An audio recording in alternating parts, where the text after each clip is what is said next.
Hello, friends. This is Dave Hurwitz, executive editor at ClassicsToday.com, here with random reviews from the Overflow Room. Yeah, let me see. Oh, it's on the other side. Sorry. Yeah. Well, that didn't work too well, did it? Let's try that again. Random reviews from the Overflow Room. That's better. Yeah, I like that. Okay, what have we got now? Oh, we got two completely disparate things as we work backwards. Oh, my goodness. Through the letter P. Here's today's pile, and it includes, this is very interesting, Manuel Penella, El Gato Montes, the wild cat, or the mountain lion, really, which is what a Gato Montes is, a cat from the mountain, right? Anyway, this is actually a very tragic zarzuela, very tragic opera. It's wonderful. The tunes are great. It sounds fun. I mean, we owe a lot of credit to Plácido Domingo for reviving this thing because he sings the one of the lead characters, El Macareno. I mean, it's about bullfighters. I mean, you know, they live in a village and a love triangle between a guy who's in love with the bullfighter and the wildcat, who's a bandit from the mountains with his little group of bandit people. And you know, there's a gypsy, and she does a fortune-telling thing and says that this guy, that Domingo's going to die gored by a bull. He's already been gored by a bull. He's recovering from his last goring, and he's about to go to Madrid and fight more bulls, and he says he's going to kill them all. Well, it doesn't go so well, but meanwhile, his girlfriend claims that she's in love with him, but the wildcat guy claims he's in love with her, and she drops dead, and he drags her body up to the mountain, and he gets gored. Well, I mean, you know, Domingo gets gored, and Juan Pons, that's the guy here, is Juanillo, El Gato Montes, tells his friend to shoot him through the heart because he loves her so much and doesn't want to be caught by the cops. So they do, and he drops dead. It's just terrific, as you can just imagine. Anyway, it's really lovely. And so this is like a fun performance. And it's got all the Spanish people. You've got Teresa Berganza and Juan Ponce and Plácido Domingo and Veronica Villarroel and like all these, like, you know, native people screaming in Spanish. What could be better? It's really lovely. I mean, I dip into it now and again because it's really fun. Then we've got, after that joyous ritual, we have a real laugh riot. Penderecki, a pile of Penderecki. Actually, I have most of my Penderecki is upstairs. I got lots of Penderecki. I really do. He's a wonderful composer. He really was. And as his, you know, he began to get less avant and more like tuneful and romantic, he had sort of this intermediate phase that was kind of gray and uninteresting. And then he just sort of blossomed in his later career. Really a fascinating guy, wonderful guy. We gave him a Lifetime Achievement Award at the Cannes Classical Awards, and I've mentioned this before, so I had the opportunity to meet him and his formidable wife, Elżbieta Penderecka, who like ran all of music in Poland and whatnot, and we did a whole celebration of his music. I mean, she had people come from Poland to do the Seven Gates of Jerusalem, which is his Seventh Symphony. That was really impressive. It was really fun. But I have here a big pile of Penderecki things. This series of Orchestral Works Volume 1, which is on the Dux label, which has a symphony cycle that's really very, very good. This has the Passacaglia and Rondo and the Second Symphony, which is marked Christmas Eve. It's the darkest Christmas Eve you've ever heard in your life. It's like Christmas Eve at the Pedersen house, something like that. Ooh. And then we've got the Threnody to the Victims of Hiroshima, another cheerful piece, and Anaklassis. You know, I happen to like his avant-garde period very much because he made some really extraordinary, scary sounds. And as time has gone on, I find them, you know, less noisy and more musical and more interesting. So this is all fun stuff. He was a good composer from the very, very beginning.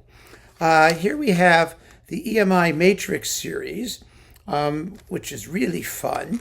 It has he's conducting actually here, and he conducted his own stuff rather well. We have Matrix 5, which has Anaclassis and the Threnody to the Victims of Hiroshima. Phonogrammi Di Natura Sonoris, numbers 1 and 2. That's the nature of sound. These are just like texture noise pieces, and they are so much fun. You're not going to go away humming them. I think there's one point in number 2 where you have to, like, attack a filing cabinet with a hacksaw or something like that. I mean, there's all kinds of rasping and screeching, and it's very interesting. And his Capriccio with Wanda Wilomirska violin, and the Song of Songs, a Song of Solomon, pardon me. That's wonderful. Canticorum Salomonis, that's a wonderful piece with the Krakow Philharmonic Chorus, and the Dream of Jacob. Yummy, yummy, yummy stuff. Let's see what else we got here. Emmenations, and his Partita with Felicia Blumenthal harpsichord, and his Cello Concerto with Siegfried Palm, and his Symphony. At this point, he'd only written one, and it's full of strange tick-tocking and mechanical sounds. Gosh, these are nifty things. I return to them actually rather frequently. Let's see, what's this thing? Then we've got this EMI twofer. This has got all the same stuff that we just talked about. This is those first two. That EMI twofer. And this EMI twofer is different.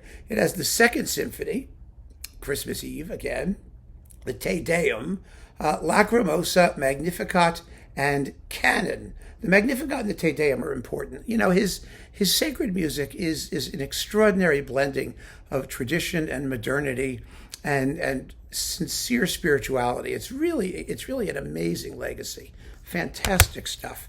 What's this thing? Oh, look. Okay, his Violin Concerto from 1976 and his Cello Concerto from 1982. Cello Concerto number 2 with Christian Edinger and Boris Pergamenchikov with the Bamberg Symphony under Christoph Penderecki. I've told you all many times about that fabulous concert I saw that he conducted at the New York Philharmonic during a snowstorm where the fun second half was Shostakovich's 14th, and everybody just fled except for me and my friend. There were like 6 people left at the end. It was marvelous. And here we have, on Vergo, the Seven Gates of Jerusalem, Symphony number 7 for 5 soloists, speaker, 3 mixed choirs, and orchestra. 58 minutes of terror and exaltation and religious stuff. He managed to be like spiritual, religious, and mystical without ever sounding hammy or tacky or sanctimonious. It's all just really, really dynamite. And then we've got his Credo. Let's see, who's doing this one? Well, that was on Vergo, let me just say. Is he conducting this? No, Kazimierz Cord is conducting, who does this stuff wonderfully well, with the National Philharmonic Orchestra of Warsaw. I will say, his native land treated him very well. They really, really did. And his wife would have killed him if they didn't. But then we've got the same thing. It's Kazimierz Cord with the Warsaw Philharmonic Choir. And let's see, for 5 soloists, children's choir, and orchestra. A beautiful work and a powerful work. Really, just great stuff. A Polish Requiem, and then A Dream of Jacob. This was the premiere recording of the complete version, including a new Sanctus. Okay, I'll buy that.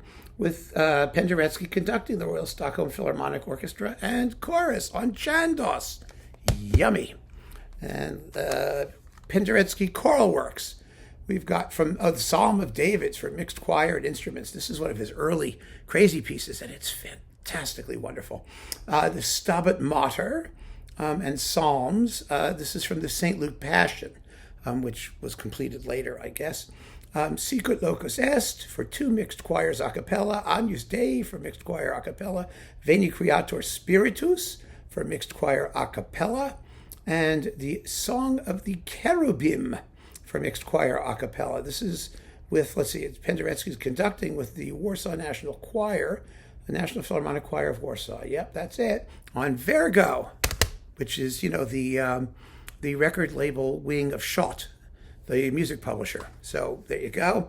And finally, yes, the St. Luke Passion on Argo with Penderecki conducting all the usual Polish people. A wonderful performance. This is just great stuff. I keep saying that, but you really have to listen to it. You got to focus. You got to pay attention. It's deeply serious. He was deeply serious, and just a wonderful guy. And I am happy to be here to talk about his music. He's gone, but certainly not forgotten. His work, I think, still has to be sifted in light of his passing, which was fairly recent. And, well, go get your Penderecki. Keep on listening, friends. Thanks for joining me. Take care.